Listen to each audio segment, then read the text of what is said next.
তাদের উপরে নাকি বৃষ্টি বর্ষণ হয় না, আর কতদিন পরে তাদের উপর বৃষ্টি বর্ষণ হবে। আল্লাহ পাক রব্বুল আলামিন আল্লাহর নবী মুসাকে জানিয়ে দিল, ও নবী মুসা, ও মুসা কালিমুল্লাহ, ও আমার বন্ধু, ওই এলাকার ভিতরে আরো 40 বছর পরে বৃষ্টি নামবে। পড়েন সুবহানাল্লাহ। 40 বছর পরে বৃষ্টি নামবে। আল্লাহর নবী মুসা আলাইহিস সালাতু ওয়াস সালাম এই জবাব শুনে চিন্তিত হয়ে গেলেন, কিভাবে আমি ওই হাঁসগুলোর সামনে গিয়ে বলবো যে 40 বছর পরে বৃষ্টি হবে? এটা তো লজ্জাকর বিষয় কথা, লজ্জিত কথা। আমি কিভাবে তাদের সম্মুখে আমার এই মুখ নিয়ে বলবো 40 বছর পরে বৃষ্টি হবে? তারা তো অনেক কষ্টে রয়েছে। আল্লাহর নবী মুসা আলাইহিস সালাতু ওয়াস সালাম অনেক চিন্তা ভাবনার পরে হাঁসগুলোর কাছে গিয়ে বললেন, যেহেতু আল্লাহ তাআলা ওহী প্রেরণ করেছে 40 বছর পরে বৃষ্টি হবে, আল্লাহর নবী মুসা আলাইহিস সালাতু ওয়াস সালাম হাঁসগুলোর কাছে গিয়ে বলতেছেন, ও হাঁসরা শোনো। হাঁসগুলোর কাছে এসে আল্লাহর নবী মুসাকে বলতেছেন, ও আল্লাহর নবী মুসা, আল্লাহ তাআলা কি বলেছেন আমাদেরকে একটু শোনান। আল্লাহর নবী মুসা আলাইহিস সালাতু ওয়াস সালাম বলতেছেন, ও হাঁসেরা শোনো, আমার আল্লাহ তাআলা বলতেছে তোমাদের এই এলাকায় আরো 40 বছর পরে বৃষ্টি হবে।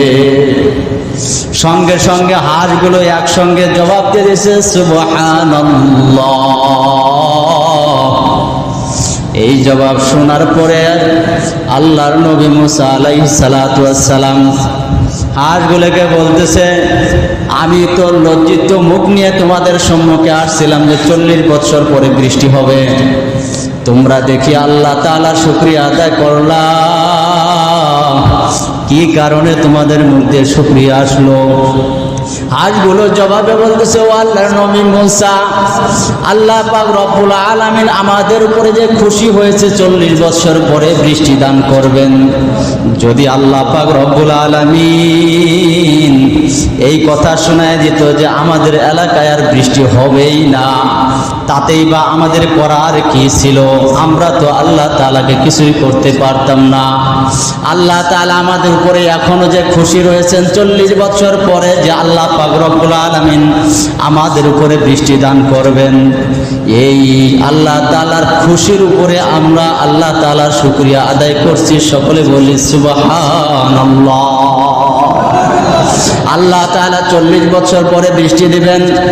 মুসা আলাইহিস সালাতু ওয়াস সালাম হাঁসগুলোর সামনে দাঁড়িয়ে রয়েছেন, এমনই অবস্থায় ঝুপঝুপ করে বৃষ্টি শুরু হয়ে গেছে। আল্লাহর নবী মুসা আলাইহিস সালাতু ওয়াস সালাম চমকে গেলেন। আল্লাহর নবী মুসা আলাইহিস সালাতু ওয়াস সালাম লজ্জিত হয়ে গেলেন।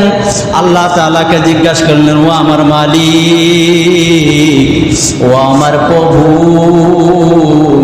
তুমি তো আমাকে বলছিলা 40 বছর পরে তুমি বৃষ্টি দান করবা, আর আমি হাঁসগুলোর সম্মুখে আসছি, এখন পর্যন্ত হাঁসের সম্মুখ থেকে চলে যাই নাই, কিভাবে তুমি এই হাঁসগুলোর উপরে বৃষ্টি করলা এই এলাকার ভিতরে?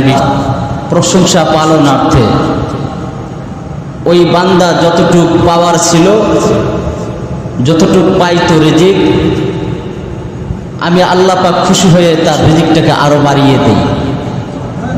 সুবহানাল্লাহ। ওয়ালাইন কাফারতুম, যদি কোনো বান্দা অস্বীকার করে, লা শুকরিয়া আদায় করে, আমি নিয়ামত দিয়েছি, আমি নিয়ামত পাওয়ার পরে আমি আল্লাহ তাআলার শুকরিয়া আদায় করে না, আমার প্রশংসা করে না, আমি যে দিয়েছি এটা তারা মেনে নেয় না, আমার বিধান অনুযায়ী চলে না,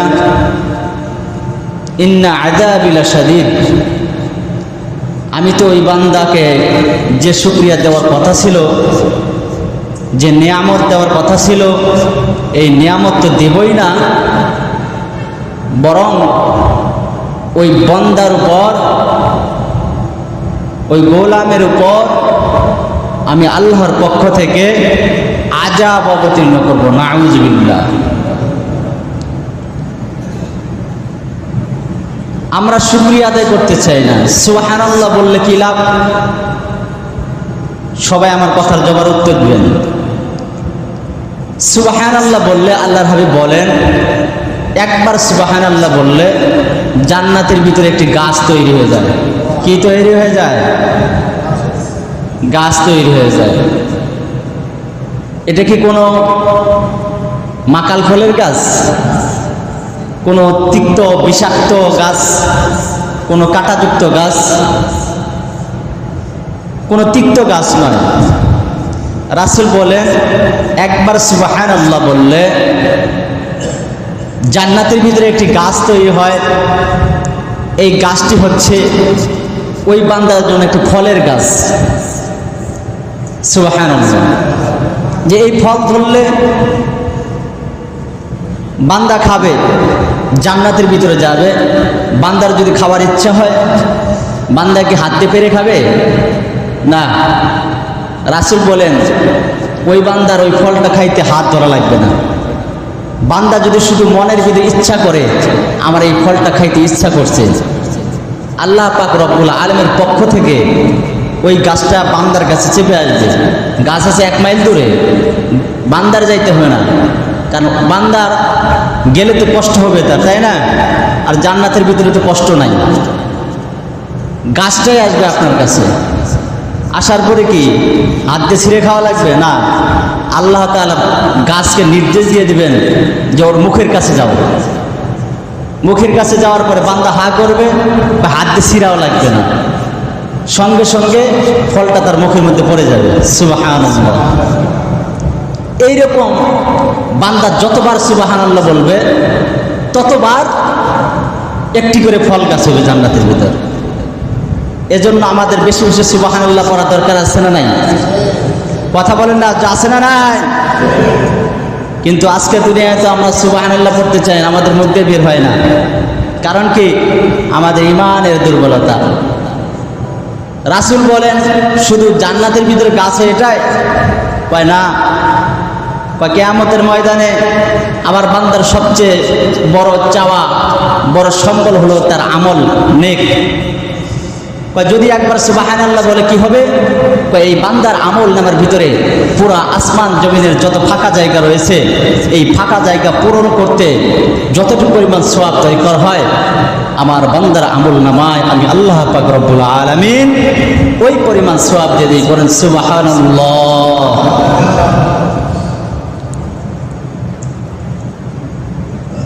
শুকরিয়া আদায় না করলে কোনো কিছু পাওয়া যায় না।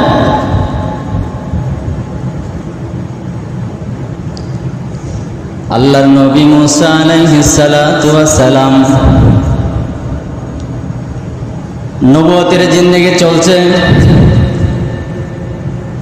আল্লাহর নবী মুসা রাস্তা দিয়ে চলছেন, পথিমধ্যে কিছু হাঁসের সঙ্গে আল্লাহর নবী মুসা আলাইহিস সালাতু ওয়াস সালাম, আল্লাহর নবীর হাঁসের সঙ্গে দেখা হয়ে গেছে। হাঁসগুলো আল্লাহর নবীকে ডেকে বলতেছে, ও আল্লাহর নবী একটু দাঁড়ান,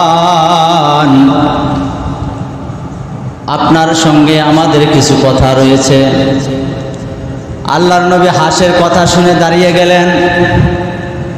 দাঁড়ানোর পরে হাঁসগুলো তার কাছে এসে বলছে, ও আল্লাহর নবী, কতদিন পর্যন্ত আমাদের এই দেশের ভিতরে, আমাদের এই এলাকার ভিতরে বৃষ্টি হচ্ছে না? আল্লাহর নবী মুসা আলাইহিস সালাতু ওয়াস সালামকে হাঁসগুলো বলতেছে, ও আল্লাহর নবী, আপনি আল্লাহকে জিজ্ঞাসা করবেন আমাদের এই এলাকায় আর কতদিন পরে বৃষ্টি হবে। আল্লাহর নবী মুসা আলাইহিস সালাতু ওয়াস সালাম হাঁসগুলোর কথা শুনে চলে গেলেন। কিছু দূর যাওয়ার পরে আল্লাহর দরবারে ফরিয়াদ জানাইলেন, ও আমার মালিক, তুমি তো আমাকে পয়গম্বর হিসেবে দুনিয়াতে প্রেরণ করেছ। আমি পয়গম্বর হয়েছি, আমার উম্মতের হাঁসগুলো আমাকে জিজ্ঞাসা করেছে তাদের উপরে নাকি বৃষ্টি বর্ষণ হয় না, আর কতদিন পরে তাদের উপর বৃষ্টি বর্ষণ হবে। আল্লাহ পাক রব্বুল আলামিন আল্লাহর নবী মুসাকে জানিয়ে দিল, ও নবী মুসা, ও মুসা কালিমুল্লাহ, ও আমার বন্ধু, ওই এলাকার ভিতরে আরো 40 বছর পরে বৃষ্টি নামবে। পড়েন সুবহানাল্লাহ। 40 বছর পরে বৃষ্টি নামবে। আল্লাহর নবী মুসা আলাইহিস সালাতু ওয়াস সালাম এই জবাব শুনে চিন্তিত হয়ে গেলেন, কিভাবে আমি ওই হাঁসগুলোর সামনে গিয়ে বলবো যে 40 বছর পরে বৃষ্টি হবে? এটা তো লজ্জাকর বিষয় কথা, লজ্জিত কথা। আমি কিভাবে তাদের সম্মুখে আমার এই মুখ নিয়ে বলবো 40 বছর পরে বৃষ্টি হবে? তারা তো অনেক কষ্টে রয়েছে।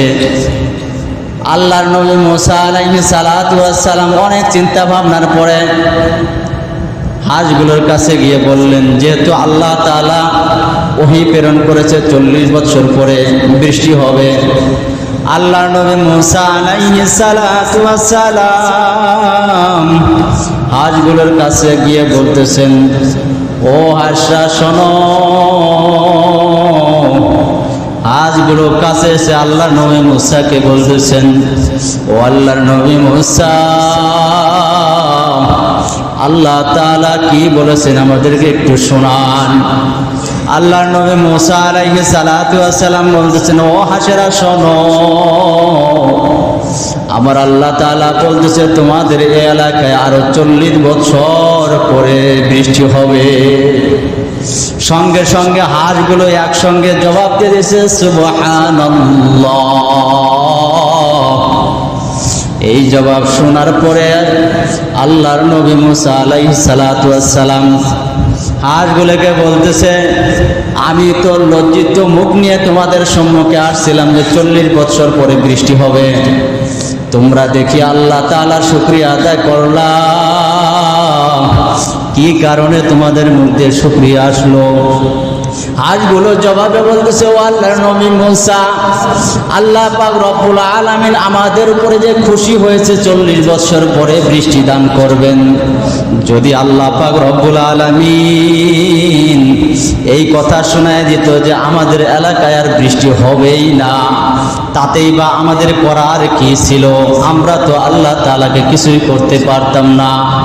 আল্লাহ তাআলা আমাদের উপরে এখনো যে খুশি রয়েছেন 40 বছর পরে যে আল্লাহ পাক রব্বুল আলামিন আমাদের উপরে বৃষ্টি দান করবেন, এই আল্লাহ তাআলার খুশির উপরে আমরা আল্লাহ তাআলার শুকরিয়া আদায় করছি। সকলে বলি সুবহানাল্লাহ। আল্লাহ তাআলা 40 বছর পরে বৃষ্টি দিবেন।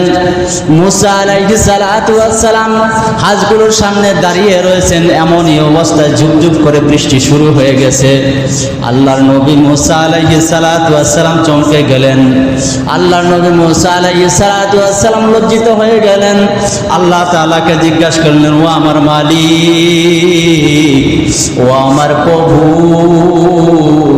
তুমি তো আমাকে বলছিলা 40 বছর পরে তুমি বৃষ্টি দান করবা, আর আমি হাঁসগুলোর সম্মুখে আসছি, এখন পর্যন্ত হাঁসের সম্মুখ থেকে চলেই যাই নাই, কিভাবে তুমি এই হাঁসগুলোর উপরে বৃষ্টি করলা, এই এলাকার ভিতরে বৃষ্টি দিলা? আল্লাহর নবী মুসাকে আল্লাহ তাআলা বলেন, ও আমার নবী, ও আমার হাবিব, ও আমার বন্ধু, আমি ওই হাঁসগুলোর প্রতি খুশি হয়ে বৃষ্টি দান করেছি। 40 বছর পরে আমি আল্লাহ পাক রব্বুল আলামিন হয়ে হাঁসগুলোর প্রতি আমি বৃষ্টি দান করতে চেয়েছিলাম, কিন্তু ওই হাঁসগুলো আমার উপর খুশি হয়ে যখনই সুবহানাল্লাহ পড়েছে, আমার প্রশংসা করেছে, আমার অন্তরের ভিতরে এত পরিমাণে জোশ লেগে গেছে, আমি আল্লাহ তাআলা আর থাকতে পারি না, ওই এলাকার ভিতরে বৃষ্টি দান করেছি। সুবহানাল্লাহ। আল্লাহ তাআলা প্রশংসা করলে খুশি হন, কিন্তু আমরা তো প্রশংসা করতে চাই না, প্রশংসা করতে পারি না। কি কারণে? কারণ আমাদের হচ্ছে ইমানের দুর্বলতা। এই ইমানের দুর্বলতা যতক্ষণ পর্যন্ত আমাদের ভিতরে থাকবে, এই ইমানের দুর্বলতার কারণে আমাদের উপরে প্রশংসা আসে না, আল্লাহ তাআলার প্রশংসা করতে পারি না। আল্লাহ তাআলার প্রশংসা যত কমে যাবে, আল্লাহ তাআলার পক্ষ পক্ষ থেকে ততই আযাব গজব আসবে, আল্লাহ তাআলার রহমত আসা বন্ধ হয়ে যাবে। এজন্য আমাদের ঈমানকে পরিপূর্ণ দৃঢ় শক্তিশালী করা দরকার, আছে না নাই? আছে না নাই? ঈমান যদি পরিপূর্ণ করতে চাও আল্লাহর বান্দারা, ও আল্লাহর গোলামেরা, ও নবীর উম্মতেরা, ঈমানের যদি শক্তিশালী কুওয়াত বাড়াইতে চাও, কারণ ঈমানের কুওয়াত যদি তোমার আমার না থাকে, ওই মৃত্যুর বিছানায় যখন শুয়ে যাব, একদিকে মৃত্যুর বিছানায় শোয়ার কারণে আজরাইল আলাইহিস সালাতু ওয়াস সালাম ভীষণ অন্ধকার, তার চেহারা কুৎসিত চেহারা দেখে মানুষের অন্তরগুলো ছোটাছুটি করিয়া শুরু করিয়া দিবে, তাদের অন্তরগুলো পালানোর চেষ্টা করবে। আজরাইলের চেহারা দেখার সঙ্গে সঙ্গে তাদের মনের ভিতরে ভয় আসিয়া যাবে, তাদের অন্তরের ভিতরে আল্লাহ পাক রব্বুল আলামিন তাদের ভিতরে তৃষ্ণা বাড়ায় দিবে, তাদের তৃষ্ণা লেগে যায়, পানি খাইতে ইচ্ছা করবে। এই দুর্বল ঈমানদারওয়ালা যদি হয়ে যায়, আল্লাহ পাক রব্বুল আলামিনের সেই আজরাইলের চেহারা দেখার সঙ্গে সঙ্গে তার চেহারার ভিতরে ভয়ঙ্কর অবস্থা হয়ে যাবে। এই অবস্থা না যখন হয়ে যাবে, সঙ্গে সঙ্গে তার পানির পিপাসা লাগিয়া যাবে। ওই সময় যদি একজন বান্দাকে 7 সমুদ্রের পানিগুলো দিয়ে দেওয়া হয়, ওই 7 সমুদ্র পানি যদি পান করে ওই ব্যক্তি, তবুও বুঝি তার তৃষ্ণা নিবারণ হবে না, এই অবস্থা তার ভিতরে আসিয়া যাবে। এমন অবস্থা যখন হয়ে যাবে, একদিকে আজরাইলের ভয়ঙ্কর চেহারা, আর একদিকে শয়তান বসে কুমন্ত্রণা দেওয়া শুরু করবে। শয়তান বলবে, বল বল, দুনিয়াতে এক আল্লাহ, আসমানে আর এক আল্লাহ। দুনিয়াকে তোকে আল্লাহ এক আল্লাহ বাঁচিয়েছে, আসমান আর এক আল্লাহ চালায়, দুনিয়া এক আল্লাহ চালায়। একদিকে তার তৃষ্ণা তো লেগে যাবে, আবার বলবে, বল ঈসা, আল্লাহর নবী ঈসা, ঈসা আলাইহিস সালাতু ওয়াস সালাম আল্লাহর পুত্র। এই সমস্ত কুমন্ত্রণা দেওয়া শুরু করবে, আর বলবে, যদি তুমি বলো আসমানে এক আল্লাহ, জমিনে এক আল্লাহ চালাই, তোমার তো পানি তৃষ্ণা লেগে গেছে, এই যে দেখো আমার হাতে 1 গ্লাস পানি রয়েছে, এই পানি পান করার সঙ্গে সঙ্গে তোমার তৃষ্ণা নিবারণ হয়ে যাবে। ওই মানুষটার যদি ঈমান দুর্বল হয়ে যায়, ঈমানি কুওয়াত যদি কম থাকে, ঈমান যদি দুর্বল, ঈমান নিয়ে যদি মৃত্যুর বিছানায় শুয়ে যায়, শয়তানের সেই ধোঁকাবাজিতে, সেই শয়তানের ধোঁকার পড়ে তার ঈমানকে বিনষ্ট করিয়া যখনই সেই শয়তানের দেওয়া পানি পান করিয়া শুরু করিয়া দিবে, তার ঈমানটা সঙ্গে সঙ্গে চলিয়া যাবে, কাফের বেঈমান মুশরিক হয়ে আজরাইলের হাতে ধরা পড়িয়া যাবে।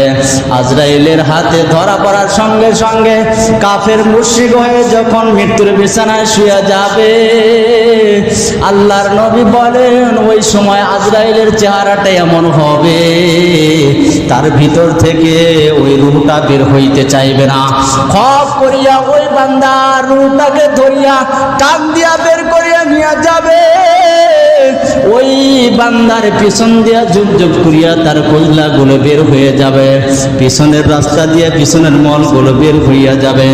অনেক সময় এই জন্য দেখা যায় কিছু মানুষের মৃত্যুর সময় তাদের মুখগুলো বাঁকা হয়ে যায়, চেহারার ভিতরে ভয়ঙ্কর রূপ আকৃতি ধারণ করে। কথা বলেন ঠিক কি না? যদি ওই সময় আপনার আমার ঈমানি কুওয়াত, ঈমান যদি দুর্বল থাকে, ওই ঈমানি দুর্বল নিয়ে যদি আল্লাহ তাআলার ওই মৃত্যুর বিছানায় শুয়ে যায়, আপনার আমার ঈমানটা কিন্তু চুরি করিয়া নিয়ে যাবে শয়তান।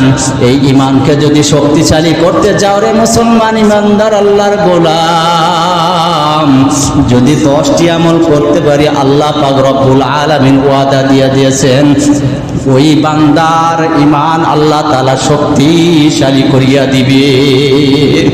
সুবহানাল্লাহ, সুবহানাল্লাহ আসে না? কারণ আমাদের ঈমানের দুর্বলতা, এই ঈমানের দুর্বলতা যদি দূর করতে চাও, মুমিন মুসলমান ঈমানদার আল্লাহর গোলাম, ঈমানের দুর্বলতা যদি দূর করতে চাও, এক নাম্বার আমল হচ্ছে আল্লাহ পাক রব্বুল আলামিন বলেন, ইয়া আইয়ুহাল্লাযীনা আমানুত্তাকুল্লাহ ওয়া কুনু মা'আস সাদিকিন। সুবহানাল্লাহ। আল্লাহ পাক রব্বুল আলামিন ঈমানিত কুওয়াত বাড়ানোর জন্য এক নম্বরে যেটা আমল দিয়েছেন, ইয়া আইয়ুহাল্লাযীনা আমানুত্তাকুল্লাহ। আল্লাহ তাআলা বলেন, হে মুমিন বান্দা বান্দারা, তোমরা আমি আল্লাহ তাআলাকে বেশি বেশি পরিমাণে ভয় করো। আর যারা আমি আল্লাহকে ভয় পাওয়ার কারণে আল্লাহর নিকটবর্তী বান্দা হয়ে গেছে, আমি আল্লাহর বন্ধু হয়ে গেছে, আমি আল্লাহর ওলি হয়ে গেছে, ওয়া কুনু মা'আস সাদিকিন, তোমরা ওই সত্যবাদী বান্দাদের সঙ্গী হইয়া যাও। সুবহানাল্লাহ। সত্যবাদী বান্দার সঙ্গী হলে কি হবে? সত্যবাদী বান্দার সঙ্গে যখন আপনি আমি হইতে পারবো, সৎসঙ্গের স্বর্গবাস, অসৎসঙ্গের সর্বনাশ। আপনি অসৎসঙ্গের সঙ্গে যদি ঘোরাফেরা করেন, আপনি দেখবেন ভালো, আপনি নামাজি ব্যক্তি হলে ওই অসৎসঙ্গ ব্যক্তির সঙ্গে ঘুরতে ঘুরতে আপনার আমার ওই অসৎসঙ্গের সে কর্মকাণ্ডগুলো আপনার আমার জীবনের ভিতরে প্রভাব ফেলিয়া দেবে। আর যদি সৎসঙ্গ ধরতে পারি, আমার আল্লাহ পাক রব্বুল আলামিন ওই বান্দার সঙ্গে থাকার কারণে আপনার আমার জীবনটাকেও সৎ বানাইয়া দিবে। বাংলাদেশের একজন প্রফেসর ছিল, তার নাম ছিল প্রফেসর হামিদুর রহমান, বুয়েট ইঞ্জিনিয়ারের বুয়েটের একজন প্রফেসর ছিল, কিছুদিন আগে ইন্তেকাল করেছেন। তিনি কোনো আলেমে ছিলেন না, আলেমে কোনো মাদ্রাসায় কোনোদিন লেখাপড়াও করেন না। তার নাম ছিল প্রফেসর ডক্টর হামিদুর রহমান। ঢাকা বুয়েটের তিনি শিক্ষক ছিলেন। তিনার চরিত্র ছিল কেমন দেখেন, তিনি ছিলেন সেই সময়কার বুয়েটের ইঞ্জিনিয়ার, ইলেকট্রিক্যাল ইঞ্জিনিয়ার। তিনি সবসময় ইংরেজিতে কথা বলতে পারেন, ইংলিশেই কথা বলতেন, বুয়েটে ক্লাস নিতেন। এই বান্দা আল্লাহর বান্দা, আল্লাহ তাআলা তাকে এত হেদায়েত দান করেছেন, আলেম ওলামার সংস্পর্শে থাকার কারণে দীর্ঘদিন যাবৎ এত পরিমাণে আল্লাহ তাআলার ইবাদত করেছে। কিছুদিন আগে আল্লাহর বান্দার ইন্তেকাল হয়ে গেছে। কোনো বান্দার ইঞ্জিনিয়ার শিক্ষিত মানুষের, জেনারেল শিক্ষিত মানুষের কিছু মানুষ হয়েছে যেগুলোর ইন্তেকালের পরে বাংলাদেশের মুসলমান আলহামদুলিল্লাহ সুবহানাল্লাহ বলে। কারণ কি? কারণ নাস্তিকতার কারণে, ইসলামকে গালি দেওয়ার কারণে তারা ইসলাম থেকে দূরে চলে যায়। এজন্য তাদের মৃত্যুর সঙ্গে লানাতুল্লাহ বর্ষিত হয়ে যায়। আর বুয়েটের ইঞ্জিনিয়ার হওয়ার সঙ্গে সঙ্গে, বুয়েটের টিচার হওয়ার ফলেও আল্লাহ পাক রব্বুল আলামিন তার ভিতরে এমন আল্লাহ ভীতি প্রেরণ করেছিলেন, তাকে দেখলে চেনা যাইত না সে বুয়েটের ইঞ্জিনিয়ার, বুয়েটের টিচার একজন, ইংলিশে কথা বলে। তার ভিতরে এলেম কিছু অর্জন করেছে কিনা আসতে সে আল্লাহ তাআলা ভালো জানতো। এই ব্যক্তিকে আল্লাহ তাআলা এত পরিমাণ তাকওয়া অর্জন করাইছিলেন যে আল্লাহ তাআলার প্রতি এত ভালোবাসা মহব্বত তার ভিতরে এসেছিল। বুয়েটের ইঞ্জিনিয়ার হওয়ার সাথে, শিক্ষক হওয়ার সাথে সবসময় তিনি জুব্বা পরতেন, টুপি পাঞ্জাবি থাকতো। আল্লাহ তাআলাদের সংস্পর্শে যাওয়ার কারণে, নেক বান্দা সাদিকিন বান্দাদের সংস্পর্শে যাওয়ার কারণে তিনি যখন ইন্তেকাল করলেন, সমস্ত উলামায়ে কেরাম ইন্না লিল্লাহ পড়ছে, তার জন্য দোয়া করছে। এর কারণটা কি? কোরআনের কাছে এসেছিল, কোরআনের কাছে আসার কারণে, সৎ বান্দাদের সঙ্গে হওয়ার কারণে আল্লাহ পাক রব্বুল আলামিন তাকে দুনিয়ার ভিতরে তার সম্মান আল্লাহ তাআলা বাড়ায় দিয়েছিলেন। এবং কি মৃত্যু পর্যন্ত তিনি আল্লাহ তাআলার পথে থাকার কারণে অনেক আলেম ওলামাকে তিনি শেষ পর্যায়ে, তার শেষ মুহূর্তে আলেমদেরকে তিনি নসিহত করতেন, তোমরা এইভাবে চলো, এইভাবে চলো। অথচ তিনি ছিলেন একজন জেনারেল শিক্ষিত। কিন্তু জেনারেল শিক্ষিত হলে কি হবে? তিনি আলেম ওলামাদের সঙ্গে থাকার কারণে, সাদিকিন বান্দাদের সঙ্গী হওয়ার কারণে আল্লাহ তাআলাকে তাকে ওইভাবেই এলেম অর্জন করা তৌফিক দান করেছিলেন। সুবহানাল্লাহ। ঈমান যদি পরিপূর্ণ করতে চাও মুসলমান, এক নাম্বার আমল করতে হবে, তোমার সৎ সঙ্গী বানাতে হবে, অসৎ সঙ্গীগুলোকে তোমাকে দূরে ঠেলে দিতে হবে। কারণ তুমি যদি অসৎ সঙ্গীর পাশে ঘোরো, তোমার এই জীবন থেকে তারা কিন্তু ঈমানটাকে চুরি করিয়া নিয়ে যাবে, ঈমানি কুওয়াত বাড়বে না, ঈমানি শক্তি বাড়বে না। আল্লাহ পাক রব্বুল আলামিন বলেন, যদি কোনো বান্দা তার ঈমানি কুওয়াত বাড়াইতে চায়, ঈমানকে শক্তিশালী করতে চায়, ঈমানি দৃঢ় শক্তি বাড়াইতে চায়, ওই বান্দার দ্বিতীয় আমল হচ্ছে বেশি বেশি করিয়া কোরআন তেলাওয়াত করা। বেশি বেশি করিয়া কোরআন তেলাওয়াত করলে ঈমানি কুওয়াত বাড়ে, আল্লাহ তাআলার প্রতি মহব্বত বাড়ে।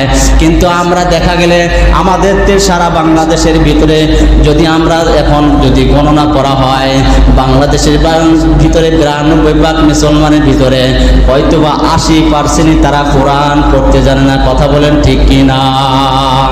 অথচ আল্লাহ পাক রব্বুল আলামিন বলেন, ইন্নামাল মুমিনুনা আল্লাযীনা ইযা যুকিরাল্লাহু ওয়াজিলাত কুলুবুহুম ওয়া ইযা তুলিয়াত আলাইহিম আয়াতুহু যাদাত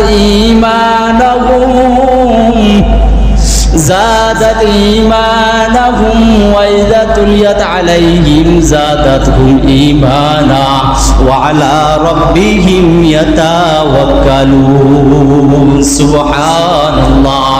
যদি কোনো বান্দা তার ঈমানি কুওয়াত বাড়াইতে চায়, ঈমানকে শক্তিশালী করাইতে চায়, ওই বান্দা যেন বেশি বেশি করিয়া কোরআন তেলাওয়াত করে, কোরআনের স্মরণ করে, আল্লাহ তাআলার জিকির আজগার করে। আল্লাহ তাআলার যদি স্মরণ করতে পারে সব সময়ের জন্য, যে কোনো কাজের ভিতরে, মাঠে কাজ করতেছেন, আপনি স্মরণ করুন যে আল্লাহ তাআলা আমাকে দেখতেছেন। আপনি চাকরিজীবীতে গেছেন, চাকরি করতে গেছেন, চাকরিতে গিয়ে যদি আল্লাহ তাআলাকে স্মরণ করতে পারেন, আপনি শুইতে গেছেন, বিছানায় শোয়ার পরে আপনি আল্লাহ তাআলাকে স্মরণ করেন, খাইতে বসছেন, আল্লাহ তাআলাকে স্মরণ করেন। যে কোনো কাজের ভিতরে যদি আল্লাহ তাআলাকে স্মরণ করতে পারেন, আল্লাহ পাক রব্বুল আলামিন বলেন, যেই বান্দা যত পরিমাণে আমাকে স্মরণ করবে, আমার কোরআন তেলাওয়াত করবে, আমি আল্লাহ পাক রব্বুল আলামিন তার ঈমানি কুওয়াত বাড়াইয়া দিব। সুবহানাল্লাহ। ঈমানি কুওয়াত দরকার আছে না নাই? শক্তিশালী ঈমান দরকার আছে না নাই? শক্তিশালী ঈমান দরকার আছে। শক্তিশালী ঈমান ছাড়া আপনি যদি একটি ভাঙ্গা নৌকা নিয়ে ওই সাগরের মধ্যে মাছ ধরতে যান, সাগর পাড়ি দিতে যান, ভাঙ্গা নৌকা নিয়ে যান, আপনার মনের ভিতরে কিন্তু ভয় থাকবে, যদি এই সাগরের কুল কিনারার ভিতরে আমি চলতেছি, এখন যদি তুফান উঠে যায়, তুফানের কারণে আমার এই ভাঙ্গা নৌকাটা ভেঙে যাবে, আমি তো পানির ভিতরে পড়ে ডুবে মারা যাব। একজন ব্যক্তি যদি দুনিয়ার ভিতরে তার জীবনের পরিমাণে ভয় থাকার কারণে ওই সাগরের ভিতরে যাওয়ার কারণে সাগরের ভিতরে শক্তিশালী নৌকা পালমস্তুল ঠিক করে নিয়ে যাইতে পারে, আপনি আমি এমন এক সাগর পাড়ি দিতেছি, যেই সাগর শেষ হওয়ার কারণে শেষ মুহূর্তে আজরাইলের থাবার দরুন, শয়তানের কুমন্ত্রণার কাছে যদি আপনার আমার ঈমানটা কুওয়াত, ঈমান শক্তিশালী না হয়, দুর্বল ঈমান নিয়ে সেইখানে হাজির হয়ে যায়, শয়তানের এমন ধোঁকায় পড়বেন, শয়তানের এমন ঝড়-তুফানের তাকিলতে পড়বেন, আপনার আমার ঈমানটা ধ্বংস হয়ে নাস্তিক বেঈমান হয়ে কবরে যাওয়া লাগবে। কথা বলেন ঠিক কিনা? এজন্য শক্তিশালী ঈমান দরকার আছে নাই? কথা বলেন না, দরকার আছে না নাই? শক্তিশালী যদি ঈমান বানাইতে চান, এক নম্বরে আমল করতে হবে, সৎ সঙ্গী ধরতে হবে, সৎ মানুষের সঙ্গে হয়ে, সৎ মানুষের, সৎ শায়েখের পরামর্শ অনুযায়ী নিজের জীবনটাকে পরিচালনা করে তারপরে ওই কবরের ভিতরে মৃত্যুর বিছানায় শুইতে হবে। যদি সৎ শায়েখ না পান, অসৎ শায়েখের, অসৎ মানুষের পিছনে পড়ে, অসৎ মানুষের পিছনের দিকে ঘুরপাক করে যদি জীবনটা পার করে দেন, আল্লাহ পাক রব্বুল আলামিন ওই মৃত্যুর সময় কিন্তু শয়তানের ধোঁকায় পড়ে, দুর্বল ঈমানের ধোঁকায় পড়ে কাফের মুশরিক হয়ে যাওয়া লাগবে। কথা বলেন ঠিক কিনা? এই যে এক নাম্বার বললাম সৎসঙ্গী ধরতে হবে, দ্বিতীয় নাম্বার কোরআনুল কারীম বেশি বেশি পরিমাণে তেলাওয়াত করতে হবে, তিন নাম্বারে আল্লাহ পাক রব্বুল আলামিনের যারা নেককার বান্দা ছিল নবীদের তাদের জীবনী পড়তে হবে, তিন নাম্বারে নবীদের জীবনী পড়তে হবে, সাহাবায়ে কেরামের জীবনী পড়তে হবে, ওলি আউলিয়া কেরামের জীবনী পড়বেন, তাদের কিতাবাদি পড়লে, তাদের জীবনী পড়লে আপনার আমার ঈমানি কুওয়াত বাড়বে। কারণ কি জানেন? তাদের জীবনটা কিভাবে তারা চালিয়েছেন। যারা জীবনে একটা কিঞ্চিত পরিমাণ গুনার দিকে ধারের কাছেও যায় নাই, গুনাহ করে নাই, গুনাহ করতে যায় নাই, গুনাহকে দেখলে তারা ভয় পাচ্ছে, সারা জীবন কান্না করেছে সাহাবায়ে কেরাম। এই সাহাবায়ে কেরামের জীবনী পড়লে আপনার আমার জীবনের ভিতরে, আপনার আমার ইমানি কুওয়াতের ভিতরে শক্তি বাড়বে। কারণ কি, হযরত আবু বকর রাদিয়াল্লাহু তাআলা আনহু সারা জীবনের ভিতরে একটি গুনাহ করে নাই, তারপরও কি পরিমাণ কান্না করেছে একটু কিতাব খুললেই, কিতাব পড়লেই বুঝবেন। ওমর রাদিয়াল্লাহু তাআলা কি পরিমাণে কান্না করেছে, অন্যান্য সাহাবায়ে কেরাম কি পরিমাণে কান্না করেছেন, অন্যান্য জামানার ওলি আউলিয়া কেরাম কি পরিমাণ কান্না করেছেন। এই ওলি আউলিয়া কেরাম কিন্তু হওয়া লাগবে হক্কানি। যদি হক্কানি ওলি আউলিয়া কেরামের পিছনে না পড়েন, অনেক ভণ্ড ওলি আউলিয়া কেরাম আছে যেগুলো নাম দেয় হক্কানি, হক্কানিয়াতের নাম দিয়ে তারা ভণ্ডামি করে টাকা পয়সা ইনকাম করে খায়। এইরকম যদি মানুষের সহবতে পড়ে যান, আপনার আমার ইমানটা কিন্তু সঙ্গে সঙ্গে চুরি করিয়া নিয়ে যাবে। কথা বলেন ঠিক কিনা? এই জন্য সৎসঙ্গ দরকার আছে না নাই? সৎসঙ্গে যাইতে হবে। আউলিয়া কেরামের জীবনী পড়বেন, দেখবেন অনেক আউলিয়া কেরাম গুনার কাছেও যাইতেন না, গুনার দিকে এত পরিমাণে ভয় পেয়েছেন। আমাদের চরমনায়ের একজন কুতুব ছিল সৈয়দ ইসহাক রহমাতুল্লাহি আলাইহি, তার জীবনী আমি পড়েছি। তার জীবনীর ভিতরে আসছে তিনি কেমন ছিলেন। একদিন তিনি কবরের পাশে গিয়ে বসছেন, কবরের পাশে গিয়ে বসে পরে তিনি কবরের দিকে তাকিয়ে বলতেছেন, ও কবর, আমার ইমান তো দুর্বল, আমি এই দুর্বল ইমান নিয়ে তোমার ভিতরে কিভাবে যাব, তোমার কবরের ভিতরে আমি কিভাবে যাব, তোমার কবরের ভিতরে আমি কিভাবে থাকব। আর এই কথা বলতেন আর ঝুপ ঝুপ করিয়া তিনি কান্না করতেন। আল্লাহর ওলিদের অবস্থা এমন ছিল, যারা কবর, যারা গুনাহের কাছেও যাইতেন না। আর আপনি আমি এমন হয়ে গেলাম, আপনার আমার চোখ দিয়ে পানি পর্যন্ত আসে না। কথা বলেন ঠিক কিনা? এজন্য আল্লাহর উলামায়ে কেরাম যারা নেককার বান্দা ছিলেন, ওই নেককার বান্দাদের জীবনী পড়লে আপনার আমার জীবন পরিচালনার জন্য সহজ হয়ে যাবে। জীবন পরিচালনার ক্ষেত্রে, জীবন চলার ক্ষেত্রে ইমানি কুওয়াত বাড়বে, আল্লাহ তাআলার কথা বেশি বেশি স্মরণ হবে।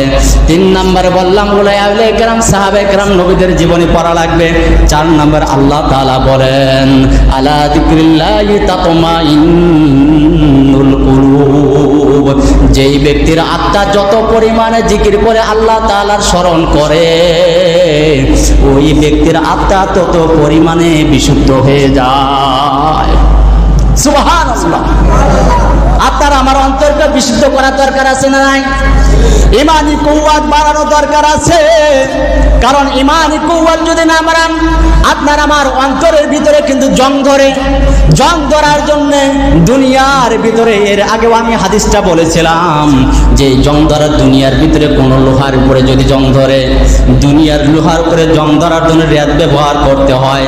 কিন্তু এই অন্তরের ভিতরে যদি জং ধরে, আল্লাহর হাবিব বলেন, লিকুল্লি শাইইন সিকালাতিন ওয়া সিকালাতি কুলুবি যিকরুল্লাহ।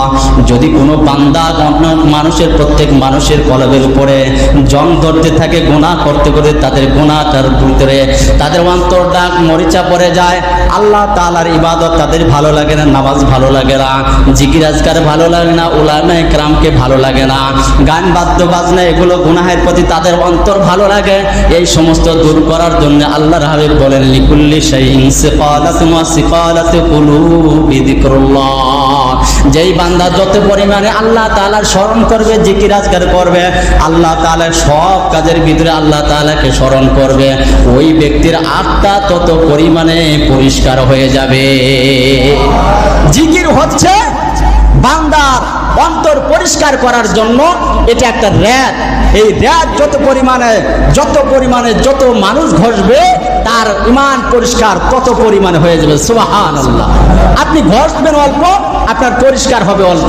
ঘষবেন বেশি, পরিষ্কার হবে কি বেশি। আপনি করাতটা মরিচা ধরছে, আপনি আস্তে আস্তে কোনো রকম ভাবে চলেই না, ধাক্কাও দেন নাই, জাতাও দেন নাই, এমনি নুরো মুরো করতেছেন, আপনার কি করাতটা কি ভালোভাবে পরিষ্কার হবে? হবে না। কারণ আপনি শক্তি দেন নাই ওর ভিতরে। যদি পরিপূর্ণ শক্তি দিতেন, তাহলে আপনার করাতটা কি হতো, আপনার সেই বাউন্ডটা, আপনার সেই যন্ত্রটা পরিষ্কার হয়ে যেত পরিপূর্ণ। আর আপনি যদি আপনার এই কলবটার ভিতরে যত পরিমাণে জিকির করবেন, আল্লাহ তাআলাকে স্মরণ করবেন, প্রত্যেকটা কাজে আপনি যেই কাজে যাবেন, দুনিয়ার ভিতরে যত কাজ রয়েছে কাজের ভিতরে যাবেন, আল্লাহ তাআলাকে তখনই যদি স্মরণ করেন যে আমার আল্লাহ পাক রব্বুল আলামিন আমাকে দেখতেছেন, তখনই আপনার ভিতরে আল্লাহ পাক রব্বুল আলামিন অটোমেটিক একটি ভয় পয়দা করে দেবে। এই ভয় পয়দা হওয়ার কারণে আপনার অন্তরটা পরিষ্কার হইতে দেখবে। সুবহানাল্লাহ। এজন্য বেশি বেশি পরিমাণে আল্লাহ তাআলার জিকির করা লাগবে।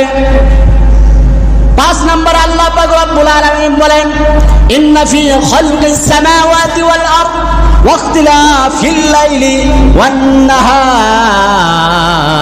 আল্লাহ পাক রব্বুল আলামিন বলেন, যারা তাদের ইমানি কুওয়াতকে বাড়াইতে চায়, ইমানকে শক্তিশালী করতে চায়, তারা যেন আমি আল্লাহ পাক রব্বুল আলামিন আমার সৃষ্টি জগৎকে নিয়ে তারা চিন্তা ভাবনা করে। আমার সৃষ্টি জগৎ নিয়ে যদি চিন্তা ভাবনা করতে পারে, আমি আল্লাহ পাক রব্বুল আলামিন ওই সৃষ্টির মাধ্যমে আমার পরিচয় দিয়া দিব। ইন্না ফি খালকিস সামাওয়াতি ওয়াল আরদি ওয়া ইখতিলাফিল লাইলি ওয়ান নাহারি। দুনিয়ার ভিতরে বুদ্ধিমান তো ওই ব্যক্তি, যেই ব্যক্তি আমার সৃষ্টি জগৎ দেখে, আমার গাছগুলো দেখে, আমার সাগরগুলো দেখে, আমার মাছগুলো দেখে, আমার প্রাণীর ভিতরে, তার নিজের শরীরের ভিতরে হাতটা কিভাবে বানাইলাম, তার চক্ষুটা আমি কিভাবে দিলাম, তার রুহটাকে আমি কিভাবে দিলাম, তার পা দুটাকে আমি কিভাবে সেট করলাম। আমার বান্দা যদি এই আমার বস্তু জিনিস, আমার সৃষ্টিকে, আমার সৃষ্টির স্রষ্টার প্রতি যদি তারা দেখে চিন্তা ভাবনা করে, ওই ব্যক্তি, ওই বান্দার আমি আল্লাহ পাক রব্বুল আলামিন ইমানি কুওয়াত বাড়াইয়া দেব। আপনি চিন্তা করেন, মানুষের অন্তরের ভিতরে আপনি আমি কথা বলতেছি, এই যে আমি কথা বলতেছি, আমার কথাগুলো কোথায় থেকে আসতেছে? এখন যদি আমাকে জবাই করা হয়, আমার অন্তরকে যদি ফাটানো হয়, আমার সমস্ত পার্টসগুলো, সমস্ত কলিজা ফেফড়া যদি আলাদা আলাদা করানো হয়, কোথাও কি দেখাইতে পারবেন যে এই জায়গা থেকে কথা বলছে? দেখানো যাবে? কখনো দেখানো যাবে না। এই অন্তরটা, এই রূহটা, এই কথা বলার শক্তিটাকে দিল। এর দিকে যদি আপনি আমি চিন্তা করতে পারি, এতটুকু পরিমাণে এই অন্তর দ্বারা চিন্তা করলে আপনার আমার ইমান এমনি ফিরে আসবে যে আল্লাহ তাআলা আমাকে কথা বলার শক্তি দিলেন। খুঁজলে কোনো কিছু পাওয়া যায় না। কোনো বিজ্ঞানী এখন পর্যন্ত খুঁজে বের করতে পারে নাই যে মানুষের ভিতর থেকে কোথায় থেকে কথাটা আসছে, কেউ বলতে পারে না। বিজ্ঞানী এতটুকু পরিমাণে বলতে পারে, বাকযন্ত্রের সাহায্যে তিনি তার ভাষাকে উচ্চারণ করে বের করে দেয়, এতটুকু পরিমাণ বলতে পারে। কিন্তু কোথায় থেকে কথাটা আসতেছে, কোথায় থেকে কথা বলতেছে, এটা কিন্তু কোনো বিজ্ঞানী এ পর্যন্ত বের করতে পারে না। এতটুকু পরিমাণ চিন্তা করবেন। চিন্তা করলে নিজের পরিচয় নিজে পেয়ে যাবেন। নিজের পরিচয় অন্য জায়গায় খুঁজতে হবে না, নিজের ভিতরে নিজের পরিচয় পেয়ে যাবেন। এই নিজের পরিচয় যদি আপনি পেয়ে যান একবার, তবে কিন্তু আপনি আল্লাহ তাআলার পরিচয় পেয়ে যাবেন। আপনার ঈমান শক্তিশালী হবে। ঈমান শক্তিশালী দরকার আছে। ঈমান শক্তিশালী না হলে কিন্তু ওই মৃত্যুর বিছানায় কিন্তু ওই টলমল ঈমান নিয়ে কিন্তু হাজির হলে শয়তানে কিন্তু আপনার আমার ঈমান নিয়ে সিনিমিনি খেলবে। এজন্য কয়টি আমলের কথা বলছিলাম? 10টির কথা বলছিলাম, তার ভিতরে 5টির কথা বলছি। 1 নম্বরে সৎসঙ্গ ধরতে হবে। সহবতে আউলিয়া আল্লামা জালালউদ্দিন রুমি রহমাতুল্লাহি আলাইহি বলেন, কোন ব্যক্তি যদি সৎসঙ্গের সঙ্গে আল্লাহ ওয়ালার সঙ্গে কিছু পরিমাণ সময় দেয়, 1000 বছর নফল ইবাদত করলে যেই পরিমাণ সওয়াব পাওয়া যায়, আল্লাহ ওয়ালার সঙ্গে অতটুকু পরিমাণ সময় দেওয়ার কারণে ওই পরিমাণ নেকি তার আমলনামায় হয়ে যায়। এই জন্য সৎসঙ্গ দরকার আছে না নাই? আছে। তো 1 নাম্বার বলছিল সৎসঙ্গ, 2 নাম্বারে কোরআন তেলাওয়াত, 3 নাম্বারে বলছিলাম কিতাবাদি পড়া। আল্লাহর ওলিদের কিতাব পড়বেন, সাহাবায়ে কেরামের কিতাবগুলো পড়বেন, নবীদের জীবনীগুলো পড়বেন। আপনার আমার ঈমানি কুওয়াত বাড়বে। জিকির আজকার বেশি বেশি করবেন। সৃষ্টির প্রতি নিয়ে, সৃষ্টি নিয়ে গবেষণা করবেন আর চিন্তা ভাবনা করবেন। চিন্তা ভাবনা করিয়া করিয়া যদি আপনার আমার চক্ষু দিয়ে পানি আনতে পারি, যখনই দেখবেন যে আপনার আমার চক্ষু দিয়ে বেশি বেশি পরিমাণে পানি বের হইতেছে, পানির জলগুলো আসতেছে, চিন্তা ভাবনা করবেন আপনার আমার ঈমান একটুখানি মজবুত হইতেছে, মজবুত হইতেছে। কারণ যখনই দেখবেন, নিজেকে চিন্তা ভাবনা করবেন যে আমাকে তো আমি এমনি সৃষ্টি হই নাই, আমাকে যে আল্লাহ সৃষ্টি করছে ওই আল্লাহর কাছ থেকে আসলাম, আবার তো যাইতে হবে, কবরের চিন্তা করবেন, মৌত